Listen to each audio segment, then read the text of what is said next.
বিসমিল্লাহির রহমানির রহিম। আজকের এই জনসভার সম্মানিত সভাপতি, মঞ্চে উপস্থিত স্থায়ী কমিটির সম্মানিত সদস্য জনাব নজরুল ইসলাম খান, উপস্থিত সম্মানিত নেতা জনাব ফজলুর রহমান সহ উপস্থিত নেতৃবৃন্দ, মঞ্চে উপস্থিত আন্দোলনে শহীদ পরিবারের সদস্যবৃন্দ, উপস্থিত আন্দোলনে ক্ষতিগ্রস্ত পরিবারের সদস্যবৃন্দ, আমার সামনে উপস্থিত কিশোরগঞ্জবাসী, কিশোরগঞ্জের বিভিন্ন এলাকা থেকে আগত প্রিয় ভাই ও বোনেরা, আসসালামু আলাইকুম। প্রিয় ভাই বোনেরা, আজকে আমরা সকলে এই মাঠে, আপনারা এই যে হাজারো মানুষ এই মাঠে আপনারা একত্রিত হয়েছেন আজকে আমরা এখানে একটি মুক্ত পরিবেশে কথা বলছি, একটি ভয়হীন পরিবেশে আমরা সকলে কথা বলছি। একটু আগে আপনারা দেখেছেন মঞ্চে কিছু মানুষ কথা বলেছেন। কোন সেই মানুষগুলো?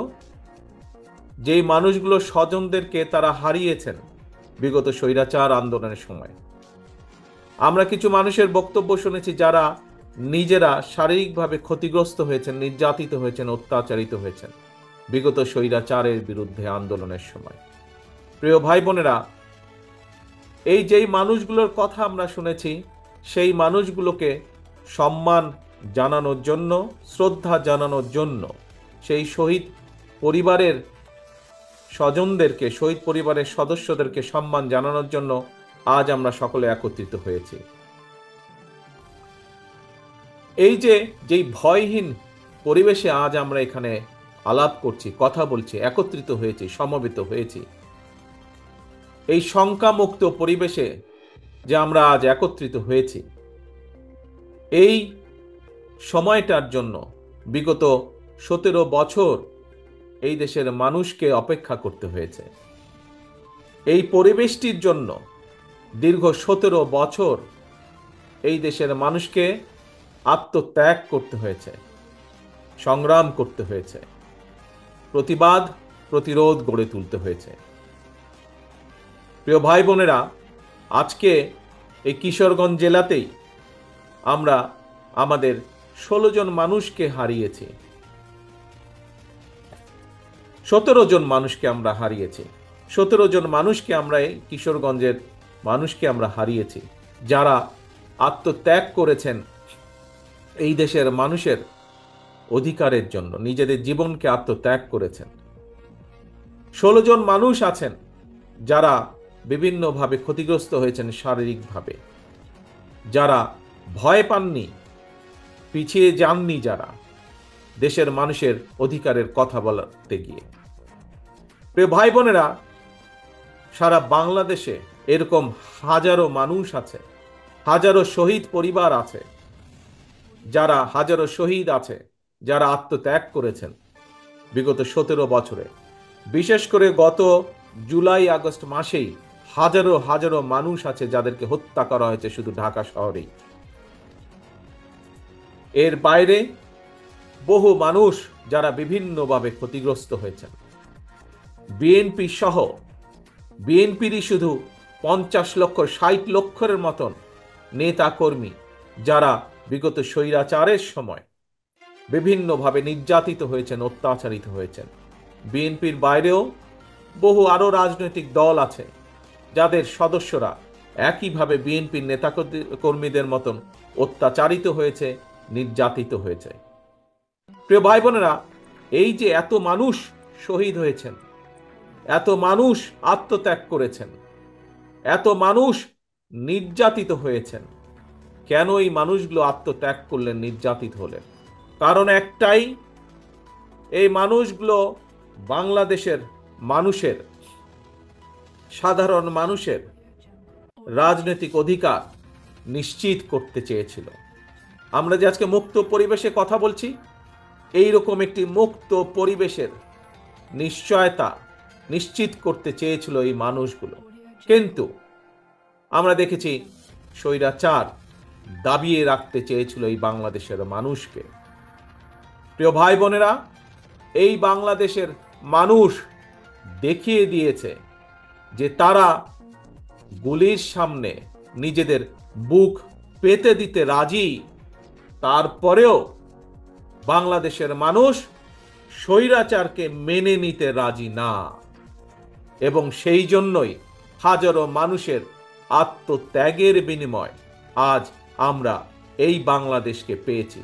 ৭১ সালে যেমন লক্ষ শহীদের আত্মত্যাগের বিনিময় এই দেশ স্বাধীন হয়েছিল, আবারও ২০২৪ সালের আগস্ট মাসে আমরা এই দেশের স্বাধীনতা, সার্বভৌমত্ব এবং মানুষের অধিকার নিশ্চিত করে স্বৈরাচারকে বিদায় করতে সক্ষম হয়েছি জনগণের সংগ্রামের মাধ্যমে, জন অভ্যুত্থানের মাধ্যমে।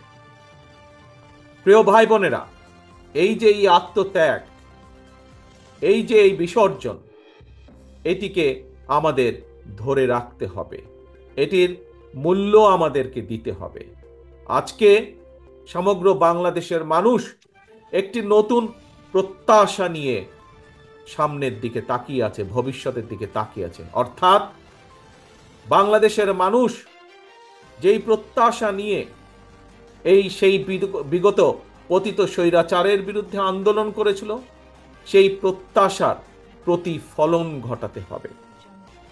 ১৯৭১ সালে যেভাবে মুক্তিযোদ্ধারা নিজেদের জীবন বিসর্জন দিয়েছিলেন, এটি সাম্যের বাংলাদেশ তৈরির জন্য, একটি মানবিক বাংলাদেশ তৈরির জন্য, যেই বাংলাদেশে মানুষ মুক্তভাবে কথা বলতে পারবে, যে বাংলাদেশে মানুষ তারা তাদের নিজেদের রাজনৈতিক অধিকার প্রয়োগ করতে পারবে, যে বাংলাদেশে মানুষ অর্থনৈতিকভাবে মুক্তি অর্জন করতে পারবে, সেই বাংলাদেশকে আমাদের গড়ে তুলতে হবে। প্রিয় ভাই বোনেরা, আজ স্বৈরাচারের পতন হয়েছে। স্বৈরাচারের পতন হবার পরেও স্বৈরাচারের কিছু প্রেতাত্মারা কিন্তু এখনো দেশে রয়ে গিয়েছে। আমরা বারে বারে বলেছি,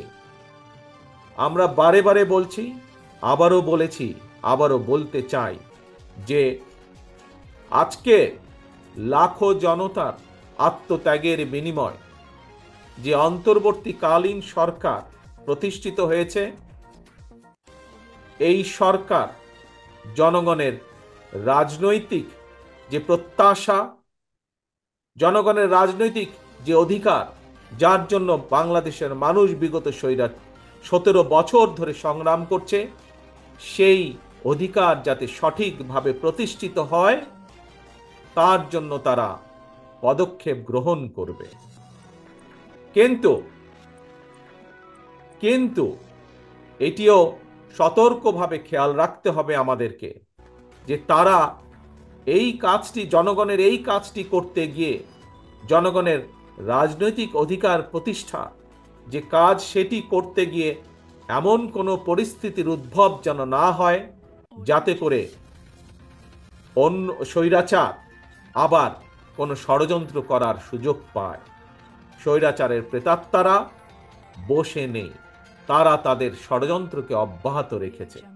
কাজে প্রিয় ভাই বোনেরা, গণতন্ত্রের পক্ষের সকল রাজনৈতিক দল, গণতন্ত্রের পক্ষের প্রতিটি মানুষকে আজ সতর্ক থাকতে হবে, সজাগ থাকতে হবে।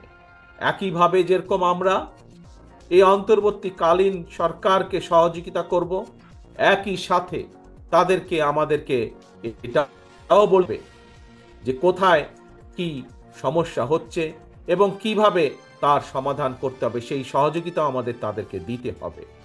প্রিয় ভাই বোনেরা, আজকে সমগ্র বাংলাদেশের মানুষ প্রত্যাশা করছে, কি প্রত্যাশা করছে?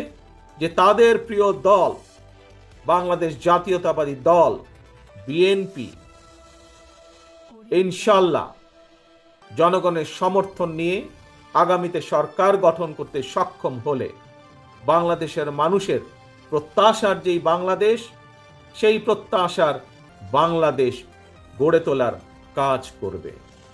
প্রিয় ভাই বোনেরা, গত কয়েকদিন ধরে আমি একটি কথা বলেছি, নিশ্চয়ই আপনারাও সেই কথাগুলো শুনেছেন, বিভিন্ন জনসভায় আমি বলেছি। আজ আপনাদের সামনেও সেই কথা বলতে চাই।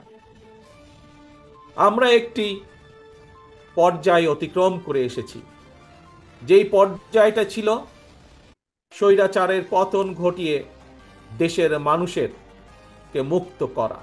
প্রিয় ভাই বোনেরা, স্বৈরাচারের পতন হয়েছে, বাংলাদেশের মানুষ স্বৈরাচার মুক্ত হয়েছে। একটু আগেই আমি বলেছি, স্বৈরাচারের পতন হয়েছে বলেই সকল বিপদ কেটে যায়নি, এখনো সামনে বিপদ আছে, আমাদেরকে এই ব্যাপারে সতর্ক থাকতে হবে। কিন্তু এর পাশাপাশি আমাদেরকে দেশ গড়ে তুলতে হবে, দেশকে ঐক্যবদ্ধ করতে হবে, দেশকে সামনে নিয়ে যেতে হবে। পৃথিবীর বুকে বাংলাদেশকে গড়ে তুলতে হবে একটি সম্ভাবনাময় দেশ, একটি সম্ভাবনাময় জাতি হিসাবে। প্রিয় ভাই বোনেরা, আমার বক্তব্যে আমি বলেছি যে শুধুমাত্র রাজনৈতিক মুক্তি হলে, রাজনৈতিক অধিকার প্রতিষ্ঠা হলেই সকল কিছু হয়ে যায় না। রাজনৈতিক ক্ষমতা অর্জন, রাজনৈতিক অধিকার প্রতিষ্ঠা পাশাপাশি আমাদেরকে বাংলাদেশের মানুষের অর্থনৈতিক মুক্তির সংগ্রামেও জয় যুক্ত হতে হবে। বাংলাদেশের মানুষের অর্থনৈতিক সংগ্রামেও আমাদেরকে জয় পেতে হবে। তাহলেই একমাত্র আমরা আমাদের যে আন্দোলন, সেইটির কাঙ্ক্ষিত লক্ষ্যে আমরা পৌঁছতে সক্ষম হব।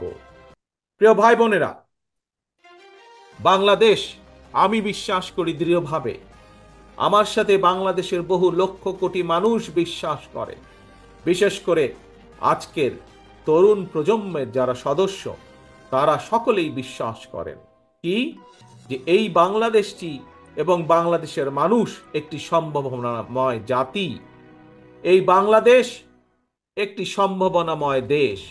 শুধু প্রয়োজন সঠিক পরিকল্পনা, শুধু প্রয়োজন সঠিক নেতৃত্বের। প্রিয় ভাই বোনেরা, যদি আমরা রাজনৈতিক ক্ষমতা অর্জনের মাধ্যমে আমরা যদি সঠিক মানুষগুলোর হাতে এই দেশ এবং জাতির নেতৃত্ব তুলে দিতে সক্ষম হই, এই দেশের মানুষকে যদি আমরা সুযোগ করে দিতে পারি যে কারা তাদের নেতৃত্ব দিবে, সেই দায়িত্ব যদি আমরা মানুষের হাতে তুলে দিতে পারি, আমি ব্যক্তিগতভাবে বিশ্বাস করি তাহলে সেই দায়িত্বপ্রাপ্ত সঠিক ব্যক্তিবর্গ, সঠিক ব্যক্তিগণ এই জাতিকে সঠিকভাবে নেতৃত্ব দিতে পারবে। যেই নেতৃত্বের মাধ্যমে এই দেশের মানুষ একদিকে যেমন রাজনৈতিক অধিকার প্রতিষ্ঠিত করতে পারবে, একই সাথে অর্থনৈতিক মুক্তিও অর্জন করা সম্ভব সেই সঠিক ব্যক্তিদের নেতৃত্বের মাধ্যমে। প্রিয় ভাই বোনেরা, বাংলাদেশের প্রত্যেকটি, সমগ্র বাংলাদেশ যেমন একটি সম্ভাবনাময় দেশ, ঠিক একইভাবে আমি বিশ্বাস করি বাংলাদেশের প্রতিটি অঞ্চল, প্রতিটি জেলা একটি সম্ভাবনাময় এলাকা। আমরা আজ কিশোরগঞ্জে এই জনসভাটি অনুষ্ঠিত হচ্ছে আমাদের, আমরা যদি কিশোরগঞ্জে দেখি, আমার সামনে যত আপনারা হাজার হাজার যে মানুষ আজ এখানে উপস্থিত হয়েছেন, এই জনসভায় উপস্থিত হয়েছেন, প্রায় প্রত্যেকে আপনারা এখানে, হয়তো 2-4 জন অন্য জেলার মানুষ থাকতে পারেন, কিন্তু অধিকাংশ মানুষ এখানে কিশোরগঞ্জ জেলার মানুষ। কিশোরগঞ্জ জেলার সম্পর্কে আমি, কিশোরগঞ্জ জেলা যে কিভাবে একটি বাংলাদেশের মধ্যে অন্যতম একটি সম্ভাবনাময় জেলা, আমি 2-1টি কথা দিয়ে আপনাদের সামনে তুলে ধরতে চাই। প্রিয় ভাই বোনেরা, বড় মৌসুমে আপনাদের এখানে প্রচুর ধান হয়। আপনারা কি জানেন যে এই যে হাওর এলাকায় বড় মৌসুমে যে প্রচুর যে ধান হয়, আর বড় মৌসুমে শুধু আপনারা যে ধান উৎপাদন করেন শুধুমাত্র কিশোরগঞ্জ জেলায়, সেটি সমগ্র বাংলাদেশের ভিতরে যে ধান উৎপাদিত হয় তার 16% ধান আপনারা উৎপাদিত করেন। তার মানে দেখুন কত সম্ভাবনাময় একটি জেলা।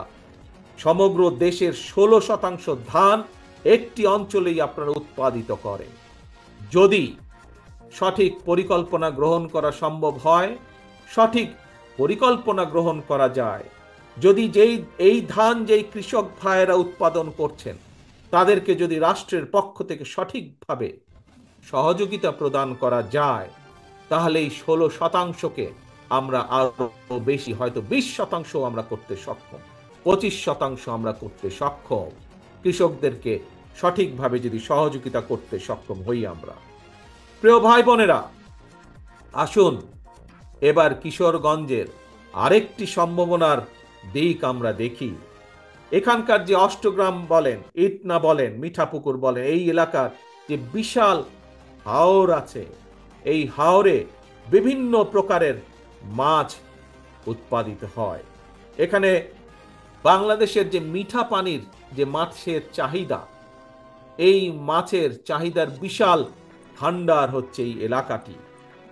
এখানে রুই বলেন, কাতল বলেন, বোয়াল বলেন, আইল বলেন, বিভিন্ন প্রজাতির মাছ এই হাওর এলাকা হয়। প্রিয় ভাই বোনেরা, বিদেশে এই মাছ কেন আমরা রপ্তানি করতে সক্ষম হব না? আজকে যদি আমাদের গার্মেন্ট শিল্পের পোশাক রপ্তানি করে যদি বাংলাদেশ কোটি কোটি বৈদেশিক মুদ্রা বছরে অর্জন করতে সক্ষম হয়, তাহলে কেন আমরা কোনোদিন, যদি আমরা সঠিকভাবে পরিকল্পনা গ্রহণ করতে সক্ষম হই, যদি আমরা মৎস্য চাষী যারা আছেন তাদেরকে যদি সঠিকভাবে রাষ্ট্রের পক্ষ থেকে সহযোগিতা দেওয়া যায়, তাহলে গার্মেন্টস শিল্পের মাধ্যমে যেমন বিশ্বে বাংলাদেশের একটি পরিচিতি, ঠিক একইভাবে মাছ রপ্তানি করেও আমরা বাংলাদেশে কে পরিচিত করে দিতে পারবো বিশ্বের দরবারে। প্রিয় ভাই বোনেরা, আমাদেরকে বিষয়টি এভাবে চিন্তা করতে হবে। আমরা যেমন বাংলাদেশের মানুষের মাছের চাহিদা পূরণ করতে সক্ষম হব, ঠিক একইভাবে আমরা আমাদের এই মাছ বিদেশেও রপ্তানি করতে সক্ষম হব, যার মাধ্যমে শুধু যে বৈদেশিক মুদ্রা অর্জিত হবে তা নয়, এই মাছ রপ্তানির যে বিভিন্ন প্রক্রিয়া আছে, এই প্রক্রিয়ার মাধ্যমে আমরা হাজারো লক্ষ ভাই বোনের কর্মসংস্থানের ব্যবস্থা আমরা করতে পারব। প্রিয় ভাই বোনেরা, এই কাজগুলো কে করতে পারবে? এই কাজগুলো তারাই করতে পারবে যারা জনগণ দ্বারা নির্বাচিত হবে এমন একটি সরকার করতে পারবে। কারণ সেই জনগণের সরকারের বাধ্যবাধকতা থাকবে জনগণের কাছে, জবাবদিহিতা থাকবে জনগণের কাছে। যেহেতু তাদের জবাবদিহিতা থাকবে জনগণের কাছে, সেই জন্য জনগণের অভাব অভিযোগ তাদেরকে দেখতে হবে, শুনতে হবে। সেই জন্য জনগণের সমস্যা তাদেরকে দেখতে হবে, জনগণের দুঃখ কষ্ট তাদেরকে দেখতে হবে। আমাদের যুবক সমাজের বেকার যারা থাকবে তাদের কর্মসংস্থানের ব্যবস্থা সেই জনগণের সরকারকেই করতে হবে। সেই জন্যই প্রয়োজন জনগণের সরকার, সেই জন্যই বাংলাদেশে প্রয়োজন বাংলাদেশের মানুষের কাছে জবাবদিহিমূলক একটি সরকার, যারা বাধ্য থাকবে জনগণের কাছে। এবং সেই জন্যই সেই অধিকার প্রতিষ্ঠিত করতে হবে ভোটের মাধ্যমে, এবং সেই অধিকার প্রতিষ্ঠিত করতে হবে জনগণের মাঝ থেকে। জনগণের জন্য সেই অধিকারকে প্রতিষ্ঠিত করতে হবে যে কোনো মূল্যে। আজকে যে শহীদ পরিবারগুলো আমাদের সামনে আছে, এই পরিবারের সদস্য যারা শহীদ হয়েছেন, তারা এই অধিকার অর্জনের জন্যই শহীদ হয়েছেন। আজকে যে মানুষগুলো পঙ্গু হয়ে আমাদের সামনে মঞ্চে বসে আছে, তারা জনগণের এই অধিকারকে প্রতিষ্ঠিত করার জন্যই আজ এই ক্ষতির সম্মুখীন হয়েছেন। যেদিন বাংলাদেশে মানুষের এই অধিকার প্রতিষ্ঠিত হবে, সেদিন তাদের এই ত্যাগের সঠিক মূল্যায়ন করা হবে। প্রিয় ভাই বোনেরা, আপনাদের এই কিশোরগঞ্জের আরেকটি সম্ভাবনা আছে, যে সম্ভাবনাটি আমি আপনাদের সাথে তুলে ধরতে চাই। হয়তো অনেকেই সেই সম্ভাবনাটি বিষয়ে অনেকেই জানা নেই, কারণ এইটির ব্যাপারে খুব বেশি প্রচার বা প্রসারও নেই। সেটি কি হচ্ছে? সেটি হচ্ছে কিশোরগঞ্জের অষ্টগ্রামের যে পনির। এই পনিরের কথা জানেন অনেক মানুষ, কিন্তু বহু মানুষ জানেন না। এই পনিরকে আমরা বিশ্বে পরিচিত করতে পারি। এই পনিরের উৎপাদনের মাধ্যমে যদি সঠিক পরিকল্পনা গ্রহণ করা হয়, তাহলে বিশ্বের বুকে এই পনিরকে আমরা ছড়িয়ে দিতে পারি, এবং বিশ্বের বুকে ছড়িয়ে দিয়ে যেমন আমরা সুনাম অর্জন করতে পারি শুধু পনির ছড়িয়ে দেওয়ার মাধ্যমে, সবচেয়ে বড় যে বিষয়টি অর্জিত হবে এর মাধ্যমে, বহু ভাই বোনের কর্মসংস্থানের ব্যবস্থা করতে আমরা সক্ষম হব। প্রিয় ভাই বোনেরা, আমি আগেই বলেছি, বাংলাদেশ জাতীয়তাবাদী দল বিএনপির প্রধান যেই লক্ষ্য, একটি হচ্ছে জনগণের রাজনৈতিক অধিকার প্রতিষ্ঠার সংগ্রাম। একই সাথে আরেকটি যে প্রধান লক্ষ্য, সেটি হচ্ছে জনগণের অর্থনৈতিক মুক্তি অর্জন।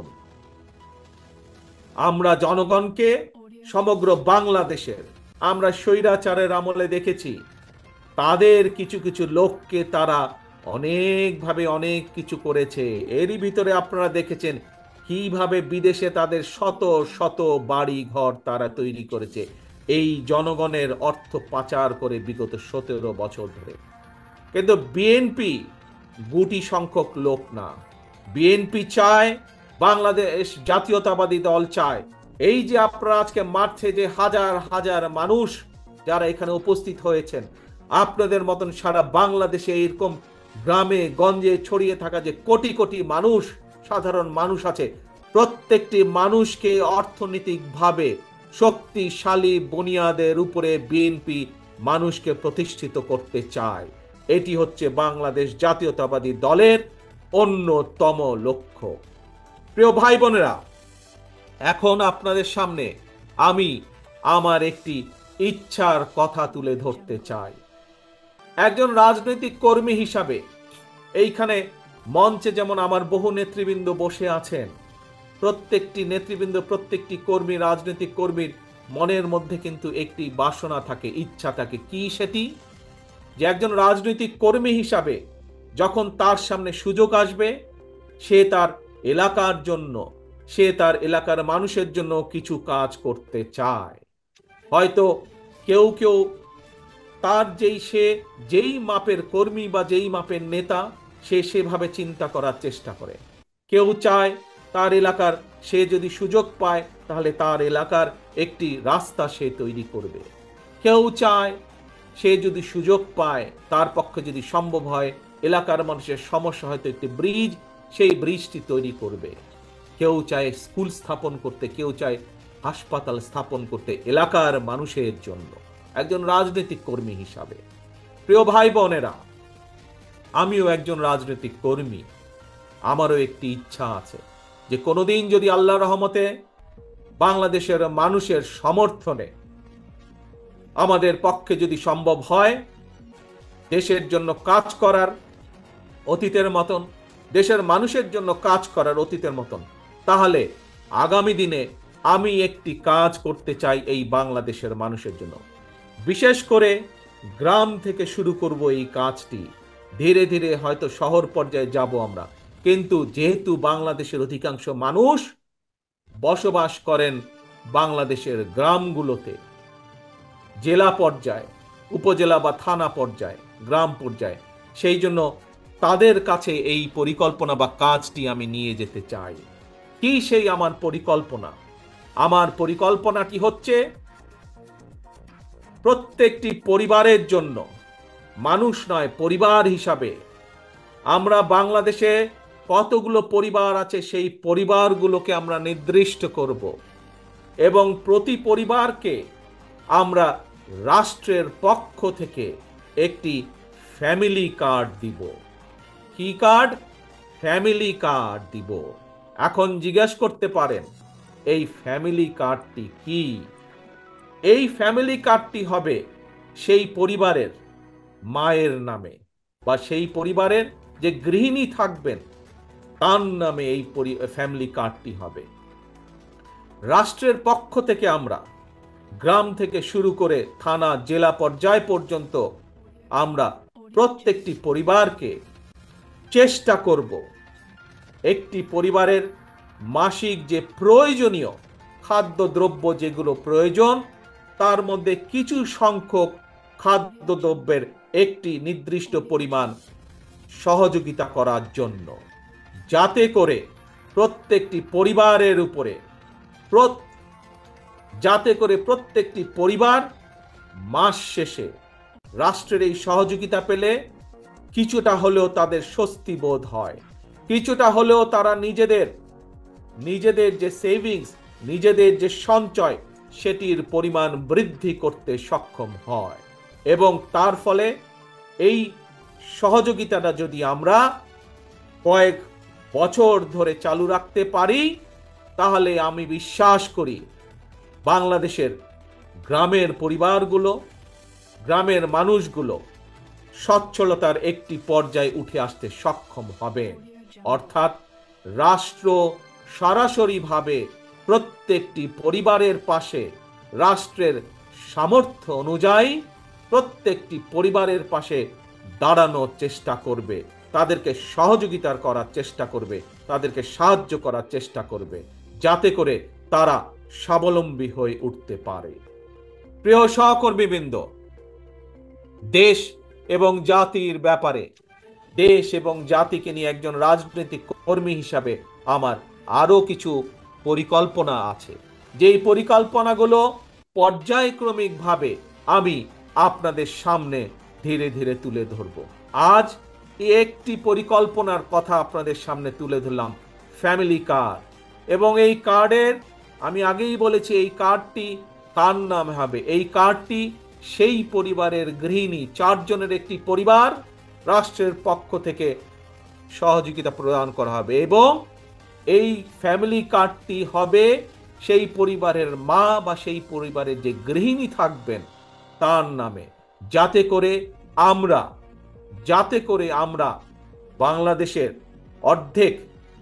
অর্ধেক জনসংখ্যার অর্ধেক হচ্ছে নারী, যাতে করে আমরা নারীদের ক্ষমতায়ন বৃদ্ধি করতে পারি, যাতে করে স্বাবলম্বী করে গড়ে তুলতে পারি আমরা বাংলাদেশের মা বোনকে, সেটিও হবে তার অন্যতম একটি লক্ষ্য এই ফ্যামিলি কার্ডের। প্রিয় ভাই বোনেরা, আপনাদের সামনে আজ আমি যেই কথাগুলো তুলে ধরলাম, যেই কথাগুলো আপনাদের সামনে আমি বললাম, তার লক্ষ্য এবং উদ্দেশ্য একটি। কি সেই লক্ষ্য এবং উদ্দেশ্য? বাংলাদেশকে সামনে নিয়ে যাওয়া। আমরা বাংলাদেশের মানুষকে স্বাবলম্বীভাবে গড়ে তুলতে চাই অর্থনৈতিকভাবে। আমরা বাংলাদেশের মানুষের রাজনৈতিক অধিকারকে প্রতিষ্ঠিত করতে চাই, এবং এটিই হচ্ছে আমাদের লক্ষ্য, এটিই হচ্ছে আমাদের উদ্দেশ্য। কিন্তু এই লক্ষ্য এবং উদ্দেশ্যকে বাধাগ্রস্ত করার জন্য স্বৈরাচারের দোসররা এখনো তাদের ষড়যন্ত্রকে অব্যাহত রেখেছে।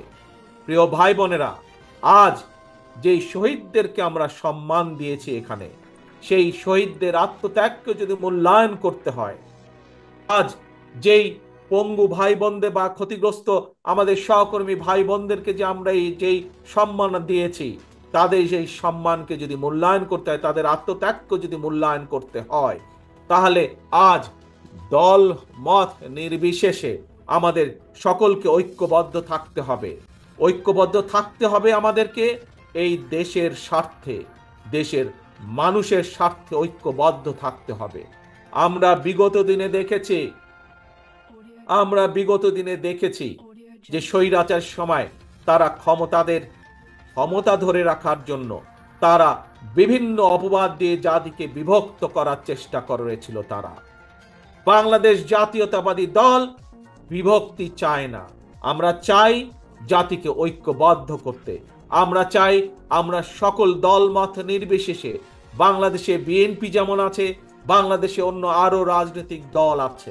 আপনারা দেখেছেন, কয়েকদিন আগে আপনারা দেখেছেন, আমরা বলেছি দলের পক্ষ থেকে যে আমরা দলের পক্ষ থেকে 31 দফা একটি পরিকল্পনা বা কর্মসূচি আমরা ঘোষণা করেছি। এই 31 দফায় আমরা পরিষ্কারভাবে তুলে ধরেছি যে আমরা চাই আমরা সকলকে নিয়ে সরকার গঠন করতে।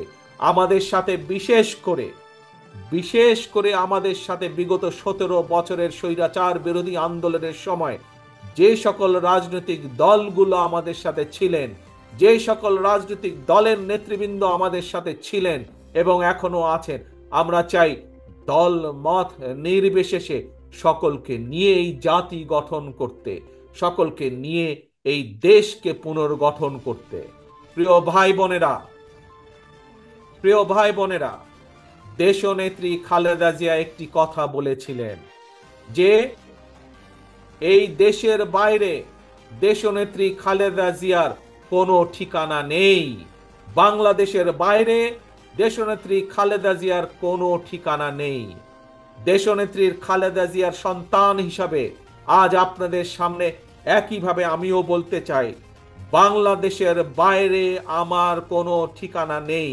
কাজেই এই দেশই আমার ঠিকানা, এই দেশই আমার প্রথম ঠিকানা, এই দেশই আমার শেষ ঠিকানা।